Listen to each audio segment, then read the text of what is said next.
All right, I am so excited, so honored to have Jason Johnson here, Project K-9 hero, founder on the Move Happy Movement podcast. Thank you so much for being a part of the show today.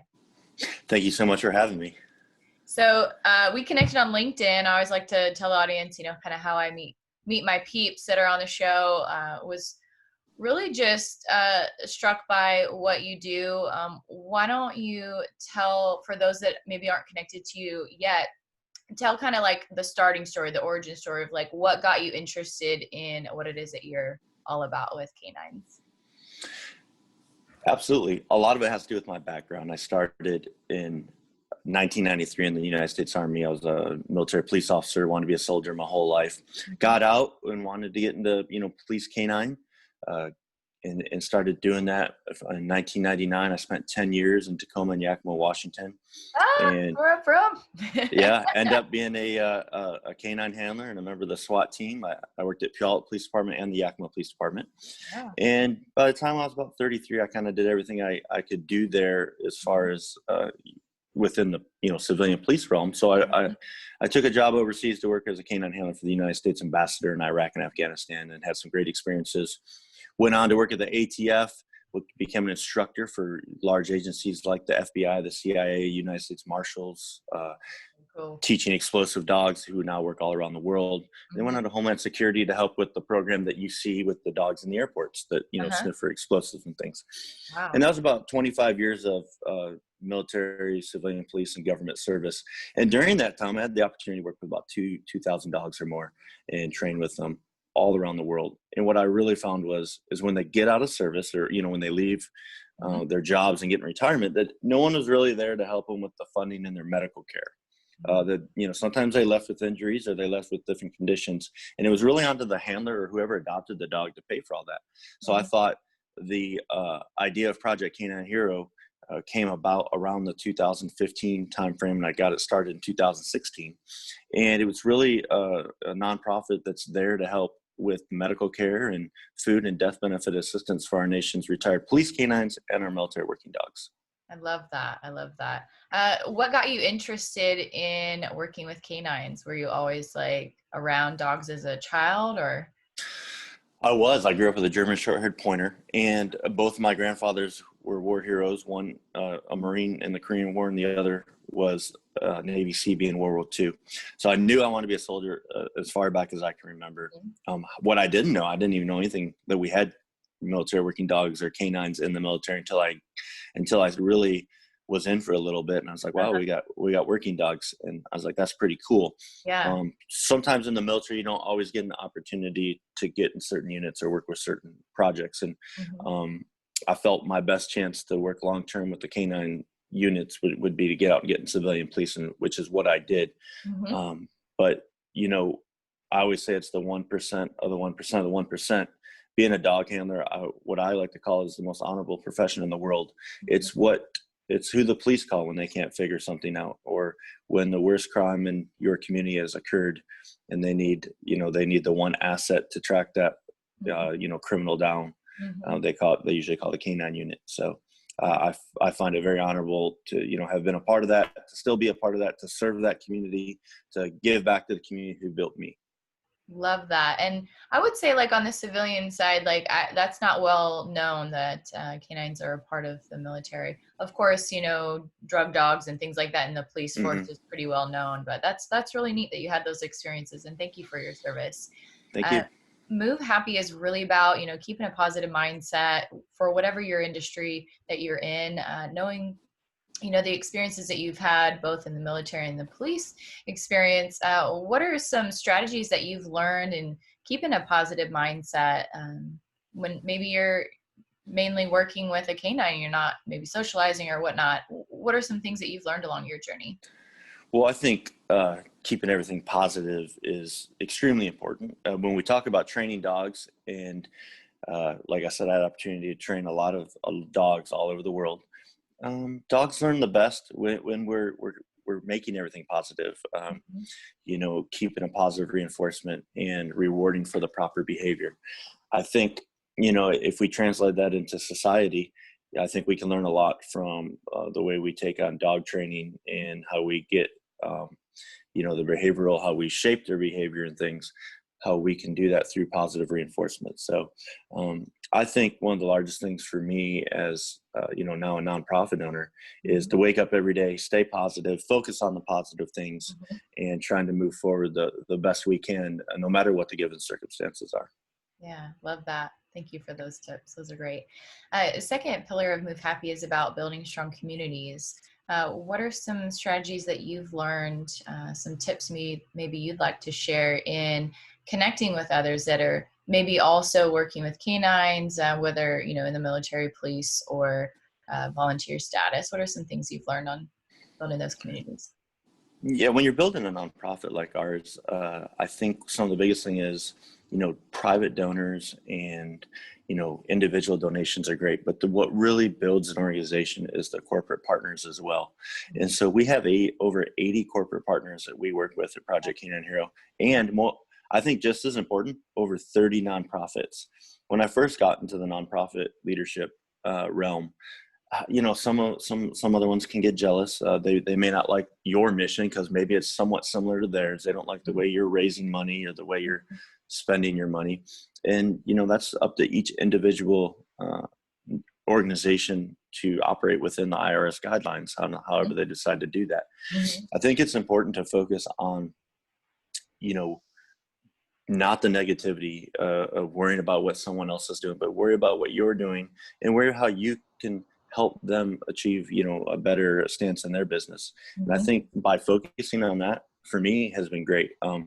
As the CEO, I also seek out individual donations and things. And we have shirts like that we have on our website. I have my children's book. We have our calendars. We have a deck of cards coming out with bicycle. We have all kinds of great things that help spread awareness.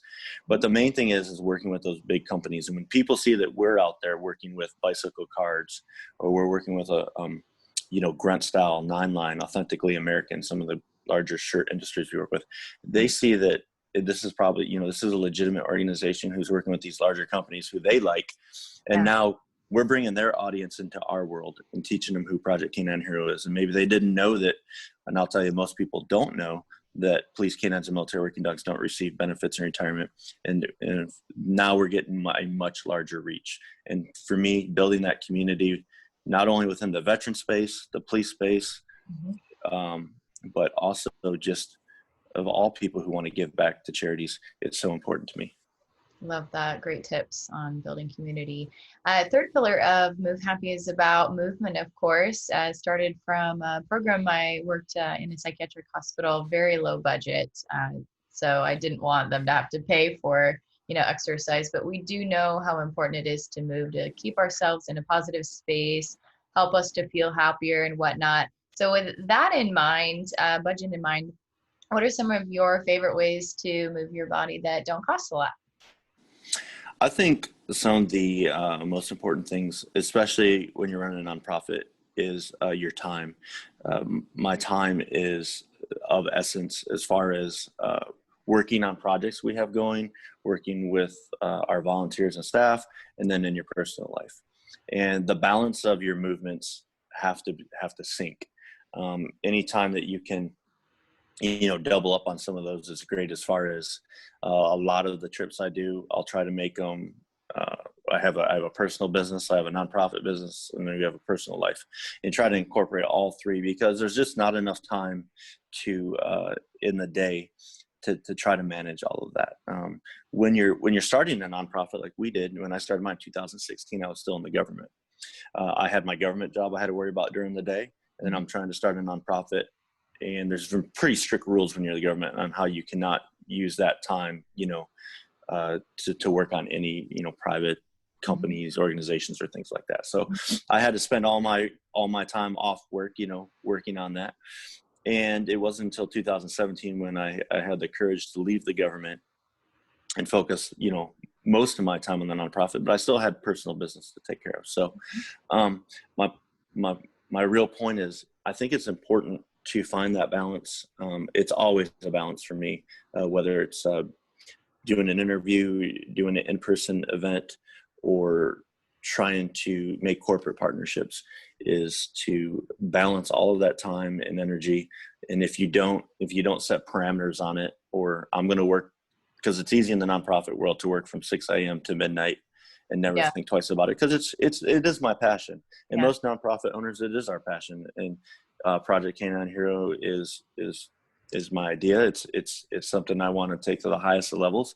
So if you work 22 hours a day on it, it doesn't bother me at all, but it will bother the rest of your life, your personal life, your social life, your other aspects of sanity. So Yeah. I think setting parameters and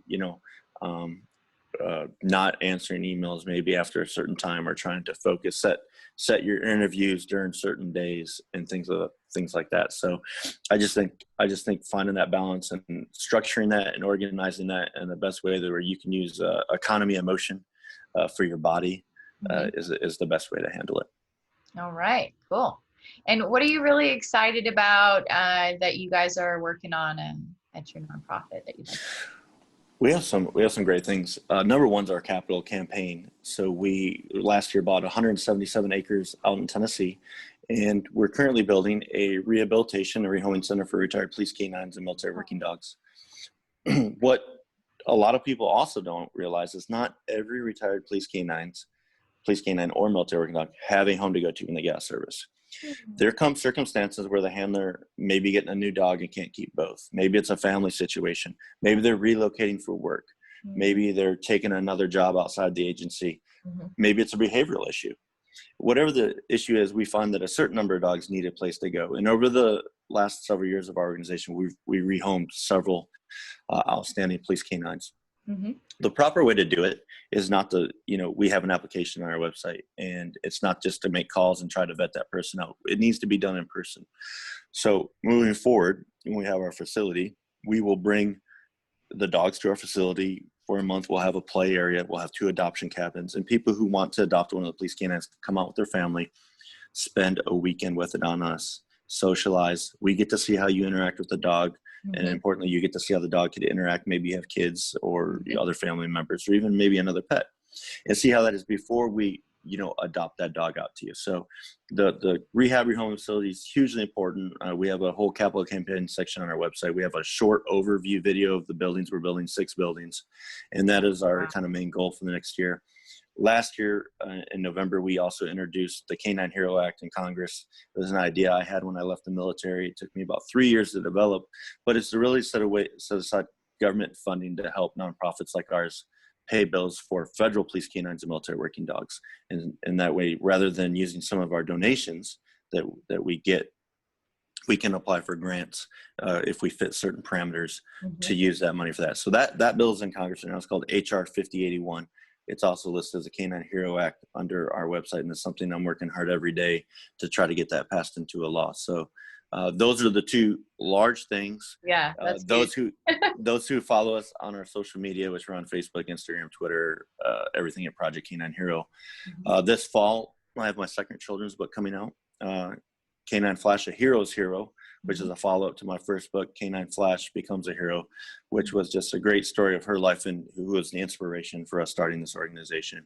We have a deck of cards coming out with bicycle playing cards that feature our dogs of our heroes on the face cards, which we'll be marketing all across America. That's awesome. Our calendar will come out again in this fall, which is always a big hit. And we have several other apparel items and different things that we'll be marketing. So we're always trying to find new ways to get our name out there. Brand recognition is huge. I think in nonprofit, a lot of people don't realize brand recognition, how important that can play. We have our red apparel, which is Remember Every Dog Deployed. We trademarked that. We're trying to get that in a big box store.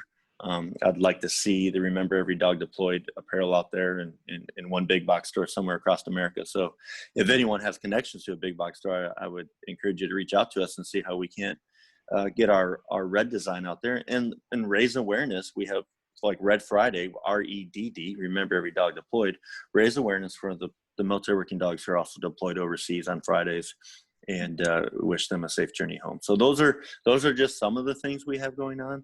Again, I would encourage people to follow us on all of our platforms. Mhm. and really learn how they can get involved, or just see some of the great things we got going on, and how many great dogs and great stories we have within Project K-9 Hero. Love it. Yeah, you've got a lot going on, so that makes sense why you're working 22-hour days. That's good. That's awesome. That's really cool. I always love to close out the show with just a silly question to help the audience kind of connect with you on, a more personalized manner. So I'm just randomly just pulling this out. Let's see here. You probably have traveled a lot in the military, so I'll skip the travel one. What's your go-to breakfast or brunch? Breakfast is usually a horrible meal for me because I wake up early and I start working, at sometimes 3 or 4 a.m. And then next thing I'll know, it'll be noon. And I'm You're like, in the wow, zone. I think I forgot to eat breakfast today. So, but if I'm at home or something, uh, I like this to grab a bagel with cream cheese or something light. Mhm, If I have an opportunity to go out to a restaurant or something, mhm. um, yeah, I usually like biscuits and gravy, or something that is home style, that kind of makes you feel um, like you're back in a country kitchen somewhere. Yeah. So maybe that has to do with all my world travel, and I've lived all around the United States, Mhm. and still today I'm traveling. So I always like to I like to do anything but chain restaurants when I'm out. uh, I like to try to experience some of the local culture. Mhm. Today I'm in Monroe, Louisiana. So tomorrow I'll be in Texas, and I usually try to find a local eatery that has local cuisine that hits home for me. That's awesome. Love it. And thank you so much again for being a part of the show today. It's been awesome. Yeah, I really appreciate you having me on. If those who aren't connected with me on LinkedIn, we have quite a following on there. Again, our Facebook, our Instagram, our Twitter, Project K-9 Hero. Yeah. Every day I'm posting 2 to 3 times a day about the great stories we have on dogs in our program. Mhm. We have about 95 program members now. We'll be hitting 100 here in the next few weeks. And I look to taking that number up to the 2 to 250 level over the next year or two. And each one of these dogs are heroes, and they may have served in your hometown. We have dogs. We're very diverse, military and police dogs all over America. Ones have served all over the world, for that matter, saved lives, and deserve our help when they get out of service. So, as I always say, our motto is to protect those who protected us. Love it.